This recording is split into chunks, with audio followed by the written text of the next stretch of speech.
नमस्कार, times of Swaraj में आप सबों का स्वागत है। मैं हूं संतोष सिंह और आज हम टाइम्स ऑफ स्वराज में एक ऐसी शख्सियत का पूरा भाषण सुनाने जा रहे हैं जो एक साधारण कार्यकर्ता के रूप में कांग्रेस में अपने राजनीतिक जीवन की शुरुआत की और आज अमेठी से सांसद हैं।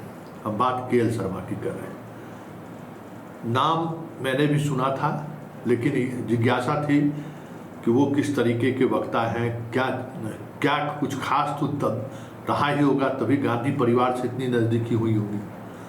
साधारण व्यक्ति तो होगा ही नहीं, क्योंकि गांधी परिवार का जो अपनी और आ रहा है या गांधी परिवार की जो समझदारी रही है, ऐसे में अगर कोई गांधी परिवार से उम्र के 23वें पड़ाव से जुड़ा रहे और अमेठी में ही वो रह गया, उस व्यक्ति में कुछ तो खास रहा होगा।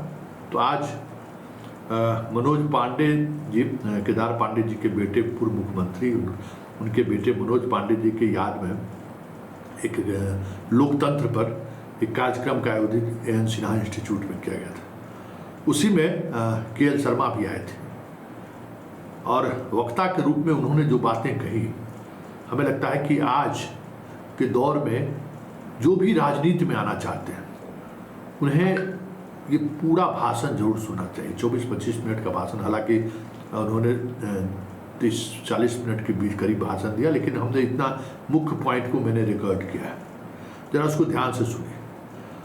और उस पूरी बात में कहीं न कहीं बिहार में जो कांग्रेस की स्थिति हुई है उसको भी उन्होंने इंगित किया, और ख़ास करके जब 2015 में गठबंधन का चुनाव था, आरजेडी, कांग्रेस और जदयू जब साथ थे, उस चुनाव में क्या हुआ, कैसे उस वक्त के कांग्रेस के पावरफुल नेता ने टिकट वितरण में कैसे कैसे लोगों को टिकट देना चाहते थे, वो सारी बातें उन्होंने खोल कर रख दिया। जरा ध्यान से सुनिए और राजनीति को समझिए कि राजनीति में हो क्या रहा है।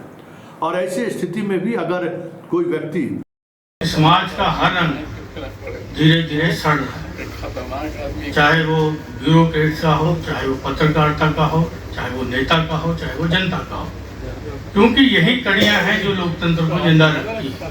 न्यायपालिका का भी शोक जी ने बोला, मैं उसको भी शामिल करता हूँ, क्योंकि मैं ऐसे, हमको भी मौका मिला किसी के लिए मदद करने का, हमने भी बहुत लोगों को बनाया, हमने अपने साथ के लोगों को केंद्रीय मंत्री तक भी बनाया, लेकिन मैंने देखा कि पॉलिटिकल आदमी के पास लोग आते हैं कि हमारी सिफारिश कर दो। हम लोगों को होता है कि चलो हम इसको 10 साल से देख रहे हैं, बेचारा वकील है, अच्छा है, गरीब भी है, तो उसको मदद करते हैं। लेकिन जब वो पोस्ट पे जाता है तो उसके बाद संवेदनशीलता उसकी मर जाती है। वो जब रिटायर होता है या हटा दिया जाता है, यूपी के अंदर एक जज थे जो हमारी अमेठी के थे, उनको हमने, हमारा कभी वो पोलिंग का किट तैयार करते थे, वकील साहब थे, हम लोग लीगल इतना जानते नहीं थे, उनको था कि भाई हमारे पोलिंग किट में वोटर लिस्ट भी हो, लाख भी पड़ी हो, पहले वो सील होता था ना, तो लाख भी रखते थे, मोमबत्ती भी रखते थे, वो मोहर भी रखते थे, सब रखते थे वो, कि भैया सारे चीज़ देख लेना जरा ठीक से हो। अब वो क्योंकि उनकी 30 साल की सर्विस हो गई तो उनको जज बनने का मौका मिला, बन गए। जब वो रिटायर होते हैं तो उनकी अपूर्व संपत्ति मैं देख के हैरान हो जाता हूँ, जब उसके ऊपर मतलब, क्योंकि इम्पीचमेंट तो नहीं लगी, लेकिन मतलब उनको सस्पेंड किया गया। तो ये सारी चीज़ें जो देखते हैं, तो मैं देखता हूँ कि इसके संवेदनशीलता जो लोकतंत्र के अंदर है वो रही नहीं, क्योंकि लोकतंत्र के सही मायने जो होते थे पहले के नेताओं में होते थे, आज के नेताओं में और आज के ब्यूरोक्रेट्स में, जिनकी जिम्मेवारी है, क्योंकि भ्रष्टाचार शुरू कहाँ से होता है, जब आपको अपना हक नहीं मिलता। हम लोगों ने ऐसे भी नेता देखे, क्यों यार 25 बार लखनऊ तक आ रहे हो मेरे पास, इतने में तो लेखपाल को यार दे देते 500 रुपये, तेरा काम वहीं हो जाता। ये संवेदनशीलता है राजनीति की या किसकी? कहाँ लोकतंत्र की ये संवेदनशीलता? जिसने आपको चुन के भेजा यहाँ, वो आपसे अपेक्षा रख रहा है कि आप मेरे लिए फोन करिए, और जो ब्यूरोक्रेट्स को, जिसको न्याय देना है, जनता को न्याय देना है, वो क्या कर रहा है? हमारे फोन पे तो उसको न्याय दे रहा है, लेकिन जब वो सीधा पहुंच रहा है तो उसको न्याय नहीं मिल रहा। तो ये लोकतंत्र है या ये संवेदनशीलता है? तो मेरा ये कहने का मतलब यही है कि संवेदनशीलता जिनको शासन चलाना है, जिनकी जवाबदेही है, जो हमारे टैक्स पेयर के पैसे से तनख्वाह लेते हैं, वो काम नहीं करते, क्योंकि वो भी किसी ना किसी पॉलिटिकल पैट्रोनेज होता है उनको कि मेरे को तो, मैं किसी का रिश्तेदार हूँ, मेरा क्या बिगाड़ सकता है। हम लोगों ने ऐसे ऐसे भी सिपाही देखे हैं जो एसपी नहीं हिम्मत करता था उनको टच करने, क्योंकि जानता था कि फला मुख्यमंत्री जी के क्षेत्र का रहने वाला है, अभी मेरी सीआर लिख देगा। तो ऐसे तो नहीं चलेगा। और फिर हमारे ही पॉलिटिकल लोग ऐसे लोगों की मदद भी करते हैं। तो शुचिता लानी होगी तो सबसे पहले अपने में लानी होगी, क्योंकि हम ये चीज़ करते नहीं। क्योंकि न्याय यहाँ पे है, न्याय है, एक आदमी को न्याय दूसरा है, एक आदमी अगर गवर्नमेंट के खिलाफ बोल दे तो उसके लिए न्याय दूसरा है, अगर सांप्रदायिक का फैलाए उसके लिए न्याय दूसरा है, आम जनता के लिए तो न्याय आप जानते हो क्या है। तो मेरा यही कहने का, क्योंकि अशोक जी सब कुछ कवर कर चुके हैं, मैं रिपीट नहीं करना चाहता हूँ। तो ये मेरे व्यक्तिगत एक्सपीरियंस है, क्योंकि हम लोग जब मैं गया था यहाँ से, तो मैं यूथ कांग्रेस के ट्रेनिंग प्रोग्राम के अंदर राजीव जी ने चलाया था। हम लोगों की ड्यूटी क्या थी कि 20 पॉइंट प्रोग्राम की मॉनिटरिंग करनी है। तो हम फ्रेश ग्रेजुएट निकले, कांग्रेस बैकग्राउंड से आते थे। तो मेरे कज़न भी पंजाब में एमएलए रहे, क्योंकि मेरे को वो टिकट मिला था 1985 में, मेरी उम्र नहीं थी 25 साल की। मैंने राजीव से कहा कि मैं राजीव जी, जिसने मेरे को अब तक पहुंचाया है वो भी टिकट मांग रहा है, हम लोग कोई मध्यम वर्ग के लोग हैं, कोई हम धन्ना सेठ नहीं है, और जिसको कंसिडरेशन हो रहा है वो थोड़ा मेलाफाइड प्रैक्टिस में इन्वॉल्व है, अगर उसको देंगे तो हमको भी लगेगा कि भाई आपने कहीं न्याय नहीं किया। तो खैर उसको दिलाने में सफल रहे, जीते वो 27,000 के वोट से, लेकिन उग्रवादियों ने उनको असैसिनेट कर दिया। तो धारा बदल गई हमारी। तो हम जो सोच रहे थे कि चलो ये 9 महीने का टाइम पास करेंगे, फिर अपनी स्टेट में जाएंगे, ये करेंगे, लेकिन जैसे जैसे मन करता गया तब तब वैसे वैसे जिम्मेवारियां मेरे को बढ़ती गई। अब सोचा था कि अगर गांधी परिवार नहीं लड़ेगा तो 40 साल मैंने इनको लड़ाया है, तो मैं अपने स्टेट में जाऊंगा, तो वहाँ पे काम करेंगे। फिर अगर इलेक्शन लड़ना है तो मैं पहले 3 साल काम करूंगा, देन मैं कुछ ना कुछ। सबसे बड़ा ये रहा, तो मैं आप लोगों को भी कहना चाहता हूँ, लाल बाबू लाल जी व्याकुल हो गए कि टिकट नहीं मिला, मेरे रिजल्ट में नहीं मिला, तो मैं उनसे क्षमा भी चाहता हूँ, क्योंकि 41 लोगों को टिकट देना था, 42 को दे नहीं सकते थे, ठीक है। लेकिन उसमें भी बिहार के लोगों ने कांग्रेस को चंदन लगाया, 27 सीट जीत के जितने वर्षों बाद 27 आई। एक सज्जन मेरी तारीफ कर रहे थे, एक टिकट हमको मिला। हाँ, चलिए वो आप भी बैठे हैं, ये भी बैठे हैं, यही बैठे हैं। तो क्योंकि हम लोगों ने उस समय भी मैंने आप लोगों के टिकट की लड़ाई लड़ी, क्योंकि मैं ये देख रहा था, तो आज वो हमारे में नहीं है, तो मैं देख रहा था कि ये दुबई के लॉन्ड्री वाले को टिकट जा रही है, ये बॉम्बे के बिल्डर वाले को टिकट जा रही है। हमने खड़गे साहब मेरे चेयरमैन थे स्क्रीनिंग कमेटी के, आप पूछिएगा, ये माखन जी भी हैं, खड़गे जी भी अभी हैं, तो ये मेंबर्स हुआ करते थे। मैंने फाइल फेंक दिया, मैं कहा कि अगर ये टिकट देने तो हमारा बिहार में लानत है हमारे काम करने में। तो मैं कहा आज अलायंस है, अलायंस का फायदा हमारे उस वर्कर को मिलना चाहिए जो वर्षों से पार्टी के अंदर लगा हुआ। क्योंकि मैं एनालिसिस करता हूँ बिहार का, कभी कभी मैं, क्योंकि अशोक जी ने सही कहा कि हर आदमी यहाँ से फल रजिस्टर, सही बात है। जब हमने शुरू किया बिहार को यहाँ पे, हमने कहा अगर बिहार को समझना, यूपी बिहार में बहुत ज़्यादा फर्क नहीं है, लेकिन बिहार का लोग जागरूक हैं। यहाँ पे मेरे को लगा कि यहाँ स्पार्क है, मैं अपनी पार्टी लाइन पे बोल रहा हूँ कि पार्टी लाइन पे मेरे को लगा कि यहाँ कांग्रेस हम खड़ी कर सकते हैं। तो हम ये गांव में जब जा रहे हैं तो कोई ना कोई कांग्रेसी मिल रहा है, वो अपनी व्यथा सुना रहा है। जब हम यहाँ पे आए तो हम लोगों ने ये नहीं कि पहले दिन मैंने आपसे ये कहा था कि मैं कहा कि भाई आज तो मैं वही करूँगा जो आप लोगों के साथ होता रहा है कि सुबह की फ्लाइट से नेता आता है, प्रभारी आता है, शाम की फ्लाइट से जाता है। पहले दिन तो हमने यही कहा। दूसरे दिन यहाँ ट्रेन से आए, कटिहार उतरे, फिर जाने का टिकट नहीं था हमारा। फिर आप लोगों के नेता कहने लगे भाई साहब कुछ और भी काम कर लेने दीजिए, तो आप जाइए थोड़ा, फिर हम लोग ये करें। तो हम लोगों ने 10 दिन लगा के चले गए, और आपके साथ ही खाना भी खाया, आपके साथ सोए भी। तो ये है कि जब आप मेरे को समझोगे तो ही मैं आपको समझूंगा। तो मैंने समझा, कोशिश किया उस समय, और मेरा ख्याल से आप लोगों ने भी हमको समझा, विश्वास किया। तो नतीजे बेहतर हुए। अलायंस था, उसका भी लाभ मिला। तो मेरा ये मतलब है कि अगर किसी पार्टी का नेता, चाहे पत्रकारिता में, चाहे न्यायपालिका में, चाहे ब्यूरोक्रेसी में, आज भी लोग ऐसे हैं जो अपने दायित्व को सब कम है संख्या, लेकिन बढ़ सकती है। मैं निराश नहीं हूँ कि ये जो लोग लड़ने वाले हैं, जो आज जनता संवेदनशील नहीं होती तो ये 400 पार कर गए होते। जनता संवेदनशील थी, उनको लगा कि संविधान बदला जा सकता है। तो अब मैं तो खुद इलेक्शन लड़ रहा था, मैं तो देख रहा था कि भाई ये लोग इतना उमड़ के वोट करने आ रहे हैं, उसके पीछे क्या तो उनको लग रहा था कि संविधान ना बदला जाए।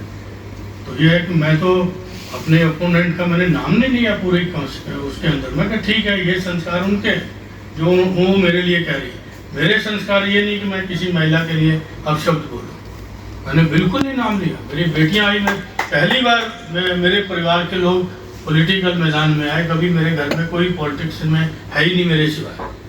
मेरा भाई होता था, एक बूथ का इंचार्ज हुआ करता था, मैंने उसके साथ मतलब ऐसी पर्ची लिखने का काम करते थे उस समय। तो किया, चलो आया तो थोड़ा थोड़ा शौक था, यहाँ तक आ गए। लेकिन हमने अपने को वर्कर से ऊपर कभी नहीं समझा। आज भी जब मैं कहता हूँ मीटिंग में, तो आदमी फ़ोन आता है कि सांसद जी बोल रहे हैं, मैं उसको कहता हूँ नहीं, किशोरी लाल शर्मा बोल रहा हूँ। तो फिर मैं फला बोल रहा हूँ। मैं कहा तुम भाई साहब कहना भूल गए। मैं कहा बहुत प्यारा शब्द है जो तुमने मेरे को दिया है, जो मैंने अमेठी लाइब्रेरी से लिया है। तो मेरे बच्चे आए तो मेरे को टेंशन हो गई। मैं कहा जिस तरह का टेंस वाला माहौल है यहाँ पे, ये अमेठी के अंदर कभी हमने ऐसा इलेक्शन नहीं लड़ा। हम लोग राजमोहन गांधी जी के भी लड़े, राजीव जी के खिलाफ में, तो सब लोग लड़े, लेकिन इतना टेंस वाला इलेक्शन नहीं लड़ा। हमने सबसे कहा कि यार हाथ जोड़ के लड़ना है, हम इनका मुकाबला कर ही नहीं सकते। अगर हम जितना इनके सत्ता शासन का दुरुपयोग हो रहा है, प्रधानों को डराया जा रहा है, कोटेदारों को डराया जा रहा है। कोई प्रधान मेरे से मिलने आ जाए तो उसी LIU के 4 लोग मेरे ऑफिस में बैठे हुए हैं, तत्काल वहाँ से फ़ोन आ रहा है कि भैया तुम वहाँ क्या करने गए थे, तुम्हारी जांच लगा देंगे, तुम बड़ा भ्रष्टाचार किए हो। तो आदमी सोचता कि यार 3 साल की प्रधानी बची है तो भैया ना जाओ। तो लेकिन इसका उल्टा रिएक्ट भी नहीं, क्योंकि प्रधानों ने सोचा कि अगर ये फिर इसको चुन लेंगे तो फिर यही तशद्दुद सहना पड़ेगा। तो उन्होंने अपने मन बनाया और वहाँ की जनता ने मन बनाया और मेरे को विजय बनाया। क्योंकि मेरे को कोई मुगालता नहीं है कि मैं बहुत बड़ा कोई नेता हूँ, कोई गलतफहमी नहीं है मेरे को, क्योंकि मेरे को पता है कि वहाँ का जनता जो दुखी थी और पीछे मेरे पे गांधी परिवार का हाथ था। ये था एक बात जब मेरे से कही, जब मेरे को टिकट अमेठी में कि चलो यार मैं मना लूँगा। मैंने ऐसे मैडम को भी 99 में बेलारी चली गई थी, तो मैं कहा हम लोगों ने उसमें प्रियंका जी ने मेरा साथ दिया, तो मैं कहा कि नहीं हम मना लेंगे, प्रियंका जी से भले मना कर देंगे लेकिन मना लेंगे। तो जब मैं लौट के आया तो रायबरेली आ गया, बात हुई तो उन्होंने बिल्कुल मना कर दिया कि मेरे को नहीं लड़ना। तो मैंने अल्टरनेट नाम भी दिए थे पहले से ही कि अगर नहीं लड़ना तो ये लड़ेंगे, ये लड़ेंगे। तो उन्होंने एक बात कही, ये परिवार का फैसला है, कांग्रेस का फैसला है कि आपको लड़ना, राहुल जी को रायबरेली लड़ना। तो चलो मैं कहा कि ये तो फिर बात आई कि ये तो ठीक है, ये डिसीजन हो गया, लेकिन आप लड़वाते हो, आप खुद का लड़ोगे तो कैसे राहुल जी का इलेक्शन लड़ाया जाएगा। तो मैं कही मेरी लड़ने की इच्छा ही नहीं है, आप लड़ा रहे हो। मैं कहा मेरे कोई नहीं, मैं इलेक्शन लड़ाऊंगा। तो एक बात जो कही जो मेरे दिल को टच कर गई और कि कार्यकर्ता के लिए इससे बड़ा सम्मान की बात नहीं होगी। तो उन्होंने कहा, प्रियंका जी ने मेरे से कहा कि किशोरी जी आपने हमारे परिवार के सब सदस्यों के इलेक्शन लड़ाया। मैं संजय जी को नहीं लड़ाया, लेकिन राजीव जी को लड़ाया, सोनी जी को लड़ाया, राहुल जी को लड़ाया, कैप्टन सतीश शर्मा को लड़ाया, इतने लोगों को मैंने इलेक्शन लड़ाया। बोली एक इलेक्शन परिवार को आपको आपके लिए लड़ने। तो मेरी उसी दिन मेरे को कॉन्फिडेंस हुआ कि मैं कहा जब कहते हैं कुरुक्षेत्र के अंदर जब ये हुआ कौरवों ने 100 योनि सेना मांग ली, तो मैं कहा जब भगवान खुद ही राजनीति का, मैं तो भगवान ही मानता हूँ उनको, चाहे किसी को बुरा लगे या अच्छा लगे, क्योंकि एक सामान्य घर के कार्यकर्ता को उन्होंने इतना बड़ा, जो मेरे राजीव जी आदर्श पुरुष थे, मेरे को उस कॉन्स्टिट्यूंसी को रिप्रेजेंट करने का मौका मिला। ये किसी वर्कर के लिए सबसे बड़ा सम्मान है पार्टी के अंदर, मैं समझता हूँ। ठीक है, मैं क्योंकि ज़िंदगी में मेरा बिजनेस है, अच्छा बिजनेस है, क्योंकि कोई दिक्कत नहीं, मेरे को घर में मेरी ज़रूरतों से ज़्यादा मेरे पास पैसा है। तो जब मैं अपने पैसे से मेरा पेट नहीं भरेगा तो मेरे को हराम की कमाई से मेरा पेट नहीं भरेगा, ये मैं जानता हूँ। तो यहाँ बिहार में रहा हूँ, टिकट भी बांटे, सब कुछ किया, एक एलिगेशन किसी ने लगा पाया बिहार के अंदर? भाई जनता के बीच का हूँ। जिस दिन यहाँ स्क्रीनिंग कमेटी की मीटिंग हो रही थी, उस दिन बाहर पत्रकार लोग खड़े थे कि आज यहाँ जूतम पेजार होना है। तो हमने शकील साहब चले गए, ये मेरे पंजाब के इंचार्ज थे, मैं यहाँ का इंचार्ज था। तो मैं कहा शकील भाई, मैं कहा मेरे मन में एक आइडिया है, कुछ भी नहीं होगा और अच्छे कैंडिडेट भी हम चुन लेंगे। कोई बाहरी कैंडिडेट को आपने नहीं चुना? तो उसमें क्या हुआ कि हम लोगों ने कहा कि ये भाई 41 कॉन्स्टिट्यूंसी का तो डिसीजन लेना है, इसके बायोडाटास निकाल लो कितने हैं। 31 हमारे मेंबर हैं, ये स्क्रीनिंग पीसी के मेंबर हैं, सबको सबके बायोडाटा दे दीजिए, किसी को कोई बहस करने की जरूरत नहीं है, क्योंकि नेता ही बैठे हैं यहाँ बिहार के, सबको जानते हैं। इनको कह दिए प्रायोरिटी दे दे, 1 2 3 कर दें, जो मेरे दिल को टच करेगी और एक कार्यकर्ता के लिए इससे बड़ा सम्मान की बात नहीं होगी। तो उन्होंने कहा, प्रियंका ने मेरे से कहा कि किशोरी जी, आपने हमारे परिवार के सब सदस्यों के इलेक्शन लड़ाया। मैं संजय जी को नहीं लड़ाया, लेकिन राजीव जी को लड़ाया, सोनी जी को लड़ाया, राहुल जी को लड़ाया, कैप्टन सतीश शर्मा को लड़ाया, इतने लोगों को मैंने इलेक्शन लड़ाया। बोली एक इलेक्शन परिवार को आपको आपके लिए लड़ने। तो मेरी उसी दिन मेरे को कॉन्फिडेंस हुआ कि मैं कहा, जब कहते हैं कुरुक्षेत्र के अंदर जब ये हुआ, कौरवों ने 100 योनि सेना मांग ली, तो मैं कहा जब भगवान खुद ही राजनीति का, मैं तो भगवान ही मानता हूँ उनको, चाहे किसी को बुरा लगे या अच्छा लगे, क्योंकि एक सामान्य घर के कार्यकर्ता को उन्होंने इतना बड़ा, जो मेरे राजीव जी आदर्श पुरुष थे, मेरे को उस कॉन्स्टिट्यूंसी को रिप्रेजेंट करने का मौका मिला। ये किसी वर्कर के लिए सबसे बड़ा सम्मान है पार्टी के अंदर, मैं समझता। ठीक है, मैं क्योंकि ज़िंदगी में मेरा बिजनेस है, अच्छा बिजनेस है, क्योंकि कोई दिक्कत नहीं, मेरे को घर में मेरी ज़रूरतों से ज़्यादा मेरे पास पैसा है। तो जब मैं अपने पैसे से मेरा पेट नहीं भरेगा तो मेरे को हराम की कमाई से मेरा पेट नहीं भरेगा, ये मैं जानता हूँ। तो यहाँ बिहार में रहा हूँ, टिकट भी बांटे, सब कुछ किया, एक एलिगेशन किसी ने लगा पाया बिहार के अंदर? भाई जनता के बीच का हूँ। जिस दिन यहाँ स्क्रीनिंग कमेटी की मीटिंग हो रही थी, उस दिन बाहर पत्रकार लोग खड़े थे कि आज यहाँ जूतम पेजार होना है। तो हमने शकील साहब चले गए, ये मेरे पंजाब के इंचार्ज थे, मैं यहाँ का इंचार्ज था। तो मैं कहा शकील भाई, मैं कहा मेरे मन में एक आइडिया है, कुछ भी नहीं होगा और अच्छे कैंडिडेट भी हम चुन लेंगे। कोई बाहरी कैंडिडेट को आपने नहीं चुना? तो उसमें क्या हुआ कि हम लोगों ने कहा कि ये भाई 41 कॉन्स्टिट्यूंसी का तो डिसीजन लेना है, इसके बायोडाटास निकाल लो कितने हैं। 31 हमारे मेंबर हैं, ये स्क्रीनिंग पीसी के मेंबर हैं, सबको सबके बायोडाटा दे दीजिए, किसी को कोई बहस करने की जरूरत नहीं है, क्योंकि नेता ही बैठे हैं यहाँ बिहार के, सबको जानते हैं। इनको कह दिए प्रायोरिटी दे दे, 1 2 3 कर दें, करेंगे कि भाई क्या हमने सील किया, यहीं से सील करके हमने कहा यहाँ नहीं खुलेगा, एक के नंबर दूसरे को नहीं दिखाएंगे, दूसरे को, क्योंकि हम नीट वाला पेपर लीक वाले लोग तो है नहीं, तो हम सुचिता रखते हैं। तो हम लोगों ने यहाँ जाके सील किया सब नेताओं के सामने कि साइन करिए, ये खुलेगा तो वहाँ जाके खुलेगा, बिहार के अंदर ये खुलेगा नहीं। कोशिश किया, सिलेक्शन में कोशिश किया, थोड़ा डिप्लोमेसी भी किया। प्रशांत किशोर जी जो अभी आपके सेफोलॉजिस्ट हैं, बहुत बड़े, ये मैं आपको बताना चाहता हूँ कि 1.5 साल ये अमेठी में हम लोगों के अंडर में ही काम करके आए, क्योंकि मेरे बारे में मैं बहुत लो प्रोफाइल में काम किया है, मेरे को कोई जानता नहीं है, मेरी अपोनेंट मेरे को मुलाजिम बताती रही, लेकिन मैं कहा ठीक है, मुगालते में रहने दो, ठीक है, क्योंकि मेरे को पता है कि मैं यहाँ जनता के बीच, मेरे को 40 साल लगाए हैं, तो जनता मेरे को निराश नहीं करेगी, और किया भी नहीं। मेरा इलेक्शन 3 तारीख की रात में, बल्कि सुबह तो नॉमिनेशन करना था, डिसीजन हुआ, उसके बाद नॉमिनेशन करने गए। 15 दिन के अंदर मैं ज़्यादा से ज़्यादा 60 या 70 गांव कर चुका, 820 गाँव में से।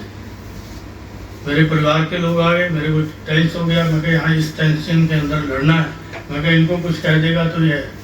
तो उन्होंने बेचारे ने कहा कि ठीक है पापा, आप नहीं जाने दे रहे हो हमको, क्योंकि मेरी 2 बेटियाँ हैं, मेरी मिसेज है, कभी नहीं कभी उनको ABCD नहीं पता, मेरे को भी अच्छा लगा कि 40 साल की मेरी मेहनत को मेरे परिवार ने मेरे को सर्टिफिकेट दिया।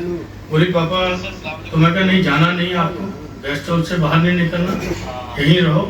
तो नहीं हम तो ऐसे आए थे। तो मैं कहा नहीं, यहाँ माहौल नहीं है इस इलेक्शन में, इस तरह का माहौल नहीं, मैं आप लोगों को भेजूँ। तो अच्छा बोला कि चलिए ठीक है, हम आपके खाना पीने का ही ध्यान रख लेंगे। तो मैं अच्छा ठीक है, इस कंडीशन में आप रहने को रह गए। उसके बाद मैं निकला, वो भी निकल गए। तो तीसरे चौथे दिन मेरे फैमिली को समझ आया कि इन्होंने 40 साल जो वहाँ पे लगाए, मैंने कभी अपने बच्चों को किस क्लास में पढ़ते मेरे को नहीं पता होता। पूछते थे कभी क्वेश्चन करके कि पापा आप बताइए कि हमारी कौन सी क्लास है, मेरे को नहीं पता होता। कभी मैं पेरेंट्स टीचर मीटिंग में नहीं गया, मेरी मिसेज ने सब संभाला जो संभाला। मेरा बिजनेस आज तक भी मिसेज ही संभालती है। तो मैंने देखा कि मेरी मिसेज भी सिंपल बीए है, तो कोई एमबीए नहीं किया हुआ, अच्छे से मैनेज करती है। सारे हमारे यहाँ 60-70 लोग काम करते हैं हमारे यहाँ, लेकिन संभालती है, अपने तजर्बे से संभालती है कि जब जिम्मेवारी पड़ी तो संभाला उन्होंने। तो मैंने देखा कि उन्होंने कहा कि पापा आप हमको समझ में आया कि आप 40 साल यहाँ करते क्या थे। बोला हम जिस गांव में जा रहे हैं वो कहते हैं कि नहीं आपके पापा को सब जानते हैं, उन्होंने हमारा इलाज कराया था, हमारे बेटे को एडमिशन कराई थी, हमारे को ये किया था। ये मैं अपने लिए नहीं कर रहा था, ये मैं गांधी परिवार के लिए, उन लोगों के लिए कर रहा था। वो थे तो हम लोग 20 तारीख को निपटे इलेक्शन से। तो हम लोगों ने एक पेट्रोल पंप है हाजी वसीम साहब का, वहीं रुकते थे हम लोग। तो हमने कहा चलो आज उमराव जान एक फिल्म उस समय थी, तो हमने कहा आज उमराव जान देखते हैं फिल्म। तो उसमें वो VCR रहता था जो कैसेट लगाते थे।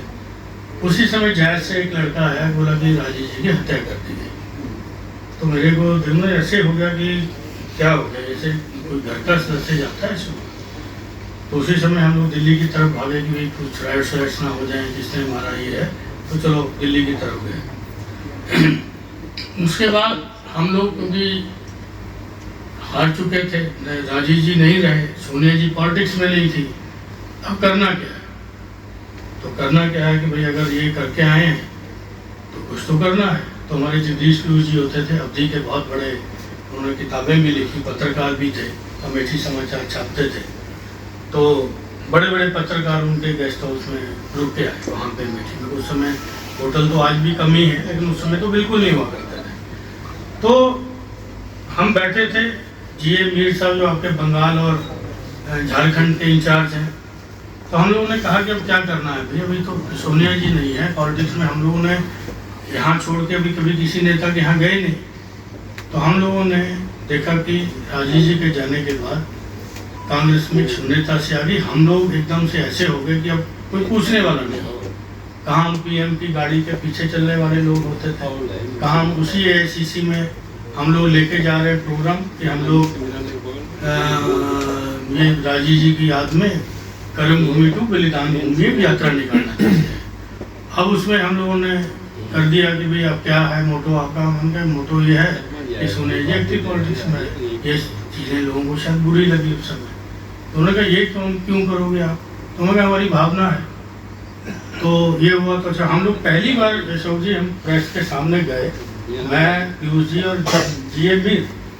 तो उसे 4 बजे प्रेस होती है, आपको शायद पता होगा AICC में। तो हम बाहर घास पे बैठ गए।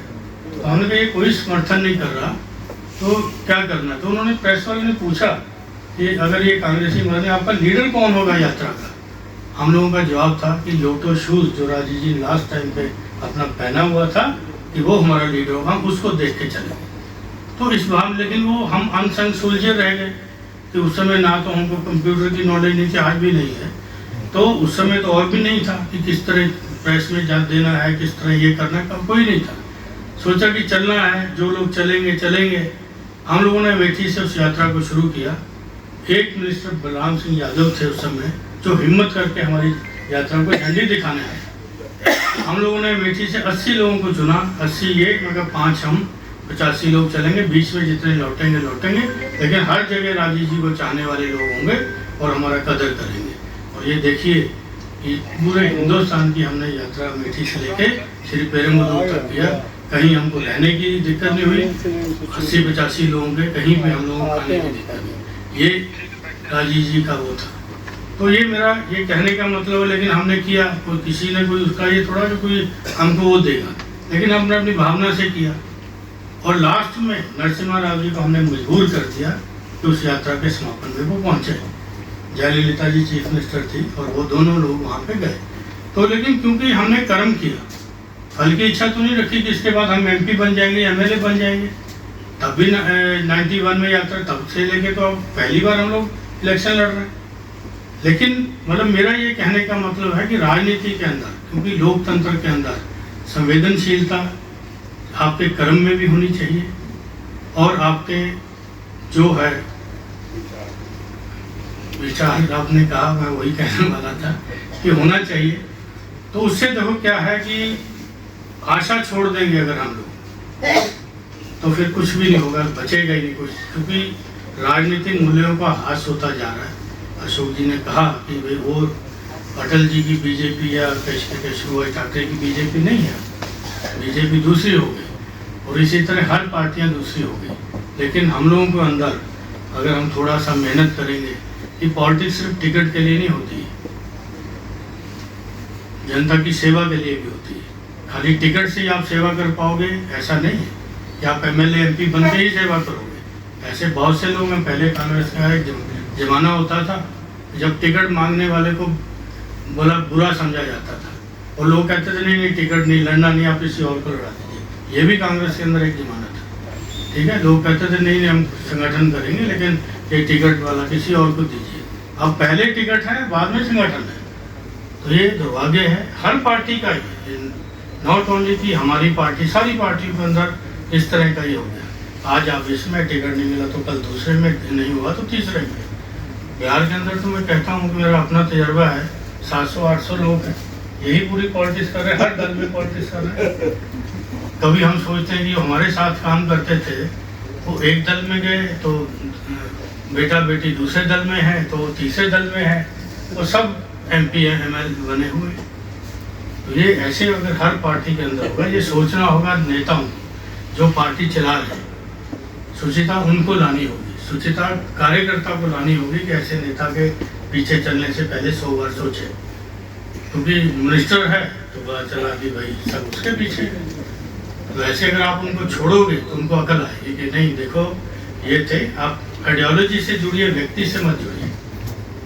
विचारधारा से अगर आप जुड़ेंगे तो आपको कोई भी मतलब दिला नहीं सकता अपने उससे, क्योंकि आप व्यक्तियों से जुड़ते हैं। आज पॉलिटिक्स जो हो गई है व्यक्तिवाद की पॉलिटिक्स हो गई है। आदमी सोचता है कि इसके पीछे लगेंगे, ये शाइनिंग स्टार है तो देख लेंगे कि भैया ये जब ये हो गया, क्योंकि यही चीज़ ब्यूरोक्रेट भी करते हैं। ब्यूरोक्रेट तो इन्वेस्ट करते हैं, वो तो अपना लगा लू के कर लेते हैं कि कल कौन शाइनिंग स्टार है। अब मैं जीता तो लोग 10 लोग डिनर करा रहे मेरे को। मैं कहा यार पहले तो नहीं कराया आपने, पहले भी किशोरी लाल था यहाँ पे। तो मैं कहा मैं किसी डिनर में नहीं जाता कि भाई मेरा अपना मैं है, जिससे कि अब कई बार क्या होता मजबूर कर देते हैं। प्रभात जी का फ़ोन आ जाएगा, भैया ये हमारे वो हैं फला फला है तो आप चले जाएंगे, जरा उसका भला हो जाएगा। अब प्रभात जी को मैं नाराज नहीं कर सकता हूँ क्योंकि मेरे को उसके के लिए जाना पड़ रहा है। तो मैं तो भाई डायबिटिक आदमी हूँ, बिना इंसुलिन के खाना नहीं खाता हूँ, तो उसके यहाँ पे शक्ल दिखाने के लिए मैं जाता हूँ, इधर उधर घूमता हूँ। तो ये चीज़ें हैं जो राजनीति के अंदर हैं। क्योंकि देखो सबसे बड़ा बात ये है कि लोकतंत्र के अंदर जो संवेदनशील है वो हर इकाई को होना पड़ेगा। जो सरकार में है, सरकार के बाहर हैं, अगर अपोजिशन है तो उसको जिम्मेवार होना पड़ेगा, और जो जुडिशरी में उनको जिम्मेवार होना पड़ेगा। हर आदमी अपना अपना कर्तव्य निभा ले तो संवेदनशीलता अपने आप सब में चीज आ जाएगी।